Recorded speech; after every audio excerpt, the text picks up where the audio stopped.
లెవెల్లో అప్గ్రేడ్ అవ్వాలి.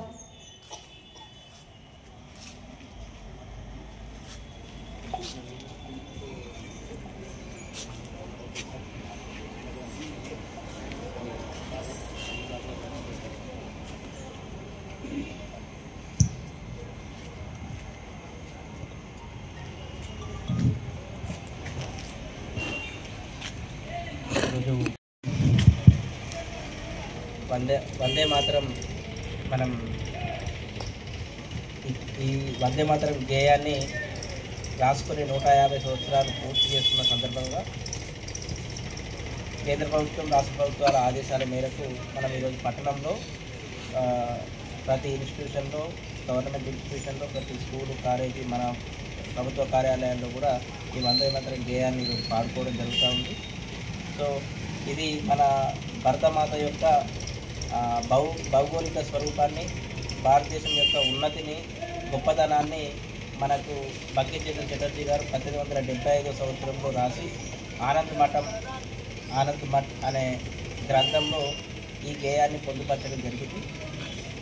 సో ఇది 1875లో రాసుకున్నాం కాబట్టి 2025 సంవత్సరం ఈనాటికి మనం 150 సంవత్సరాలు పూర్తి చేసుకున్న సందర్భంగా ఈరోజు మనం ఈ అసెంబ్లీ అయిపోయి గేయాన్ని పాడుకోవడం జరిగింది.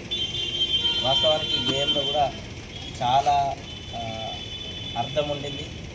మన దగ్గర మన కల్చర్ని, సుజలాం, మన దగ్గర నీటిని, సుఫలాం, మన దగ్గర ఉన్నటువంటి భౌగోళిక పరిస్థితుల్లో మన దగ్గర దొరికే పండ్లు, ఫలాలు లాంటి వాటిని, సో ఇట్లా ప్రతి వాటికి సంబంధించి మంచి తీయని మాటలు, తీయని నీరు, తీయని ఫలాలు, సస్యశ్యామలం, పచ్చని పైరులు, సో ఇట్లా ప్రతి అంశాన్ని, మన భారతదేశ గొప్పదనాన్ని ప్రతి వాటిలో, ప్రతి పదంలో మనకు చటర్జీ గారు వివరించడం జరిగింది.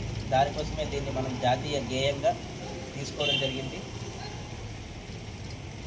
ఈ సందర్భంగా అందరికీ మళ్ళొకసారి మనం ఈ వందే మాతరం ఈ గేయం నిజంగా ఈ మనం స్వాతంత్ర ఉద్యమంలో కూడా వందే మాతరం ఉద్యమంలో మన దగ్గర తెలంగాణ నిజాం రాజుకు వ్యతిరేకంగా కూడా మనం ఈ వందే మాతరం ఉద్యమం అనేది జరిగింది. 1939 సంవత్సరంలో మనం నాగ్పూర్కి వెళ్ళినప్పుడు పూణే నాగ్పూర్ కాలేజీలో మన దగ్గర నుంచి ఇక్కడేళ్ళు వందే మాతరం అనే పదం ఉచ్చరించినందుకే మనల్ని ఇక్కడ కాలేజీలలోకి వెళ్ళి వాళ్ళని సీట్ క్యాన్సిల్ చేసేసి మన మాజీ తెలంగాణ గడ్డ మీద పుట్టినటువంటి తెలంగాణ వ్యక్తి, దేశానికి ప్రధాని అయినటువంటి పివి నరసింహారావు గారు ఆ వందే మాతరం ఉద్యమంలో ఉండి నిజంగా అటువంటి రోజులు మళ్ళొకసారి మనందరికీ గుర్తు చేసుకున్నాం.